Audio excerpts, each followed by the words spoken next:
اور فرمایا سیدہ شباب آل الجنہ، یہ بات ہمیں محبوب کے فرمان سے ملی، ہم نے اس پہ ایمان رکھا، اس لیے حضرت حسین کی محبت، ان کا پیار، ان کے ساتھ عقیدت، یہ ایمان کا حصہ ہے۔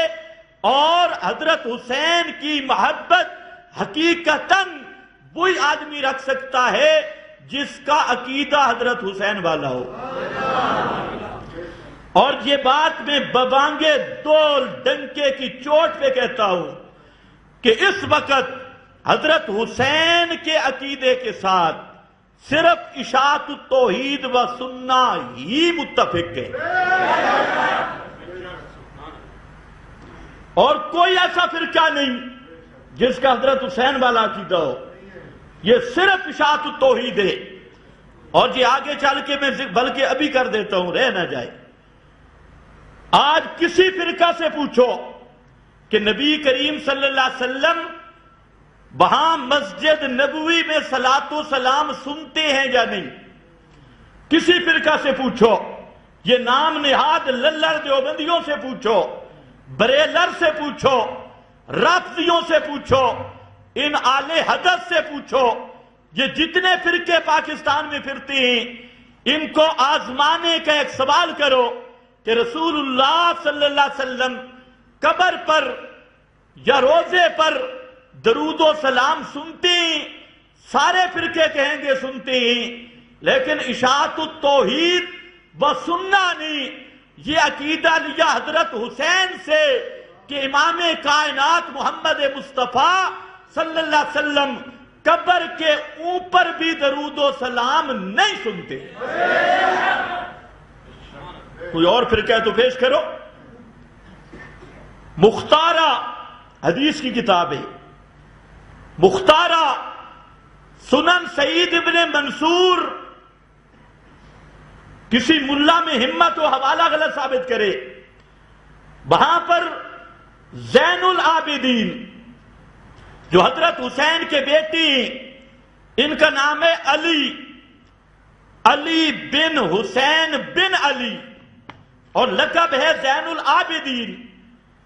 امام زین العابدین جو مشہور ہے، تو مشہور تابعی ہیں، حضرت حسین کے لخت جگر ہیں، اور یہ وہ اکیلا شخص ہے جو کربلا سے زندہ سلامت واپس گئے تھے۔ توجہ ہے؟ خیر، بات کہیں بکھر نہ جائے۔ واپسی پہ انہوں نے کیا کیا یہ کوئی ذاکر نہیں بیان کرے گا، کوئی ملا نہیں بیان کرے گا کہ جب یہ کربلا سے واپس گئے ان کے بیان کیا تھے۔ پوچھو ملا سے، پوچھو ذاکر سے کہ کربلا سے خاندان حسین کا یہ آدمی جب مدینہ منورہ میں گئے تو ان کا بیان کیا تھا، ان سے ذرا پوچھو۔ خیر، امام زین العابدین حضرت فاطمہ کے گھر بیٹھے تھے رضی اللہ تعالی عنہا۔ کیا خوش قسمتی تھی کہ کہاں پر بیٹھے تھے؟ حضرت فاطمہ کے گھر میں بیٹھے تھے۔ انہوں نے دیکھا ایک سوفوڑے، اور وہ آیا ام المومنین کے حجرے پہ۔ اس وقت یہ جالی نہیں تھی، یہ شبکے نہیں تھے، یہ دیواریں نہیں تھی، صرف ایک حجرہ کی دیوار تھی۔ حضرت سید کائنات ام المومنین حضرت عائشہ صدیقہ رضی اللہ تعالی عنہا کا وہ کیا شان والا حجرہ جو آج تک اپنی حالت میں محفوظ ہے۔ صرف اس کی دیوار تھی اور کوئی دیوار نہیں، اور اس دیوار میں تھوڑی سی پھٹن بن گئی جس کو عربی میں فرجہ کہتے ہیں، سوراخ ہو گیا۔ وہ آدمی آیا اس سوراخ پہ اور وہاں پر تھوڑی دیر کھڑا رہا، واپس ہوا۔ امام زین العابدین نے بلایا اور فرمایا ادھر آیا، فرمایا کھانا کھانا ہے؟ اس نے کہا جی نہیں۔ فرمایا پھر بیٹھو۔ وہاں پیغمبر کریم کے حجرہ کے پاس کیوں گیا تھا؟ آج ہمیں کہتے ہیں یہ بڑے وہابی ہیں، یہ کسی کو نہیں مانتے۔ امام زین العابدین نے اس سے کہا کہ وہاں حجرے کے پاس کیوں گیا؟ ان کو شک پڑا کہ شاید ادھر جا کر کوئی سفارش کی نیت سے گیا ہے، جس طرح مشرکوں کی عادت ہوتی ہے، قبر پہ جا کے کہتے ہیں ادعو اللہ علی، کہ یا رسول اللہ میرے لیے دعا چا کرو۔ آج کل کہتے ہیں مشرک کہ نہیں کہتے؟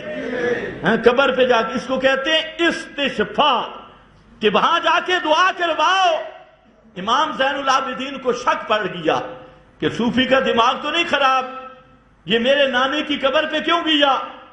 فرمایا کیوں گیا؟ اس نے کہا جی میرا اور کوئی مقصد نہیں تھا، صرف درود پڑھنے گیا، اور میں نے کچھ بھی نہیں کہا۔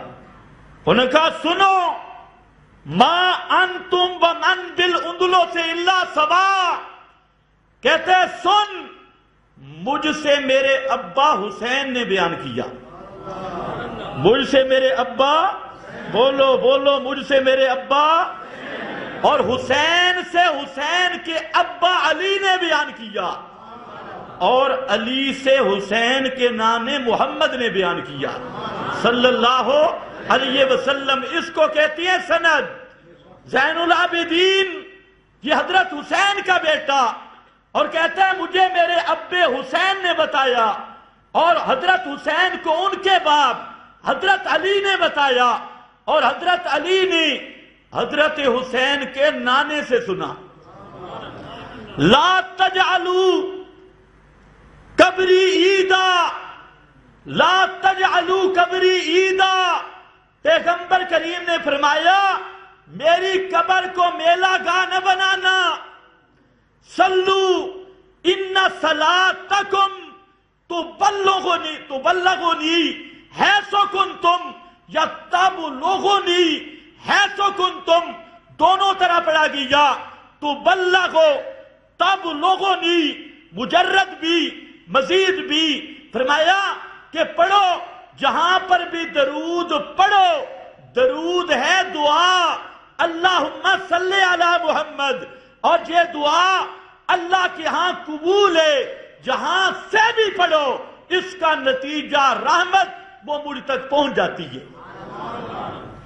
ہے سو ما کنتم، جہاں قبر پہ آنے کی کوئی تخصیص نہیں۔ اسی پر فرمایا ما انت، اس نے کہا جی میں تو درود پڑھنے گیا تھا، میں نے خدا کی قسم اور کچھ نہیں کیا۔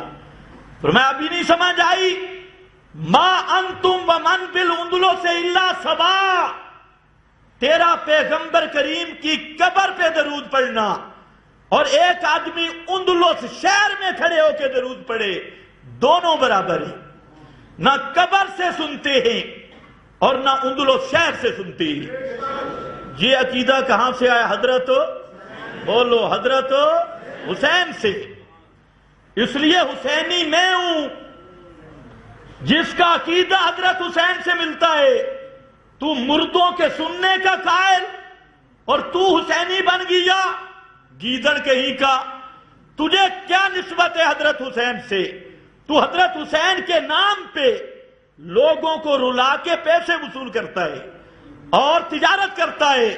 اگر حضرت حسین کے ساتھ مخلص ہے، آج یہ عقیدہ بنا کہ موت کے بعد حضرت محمد مصطفیٰ بھی دور سے بھی اور قبر کے قریب سے بھی نہیں سنتے۔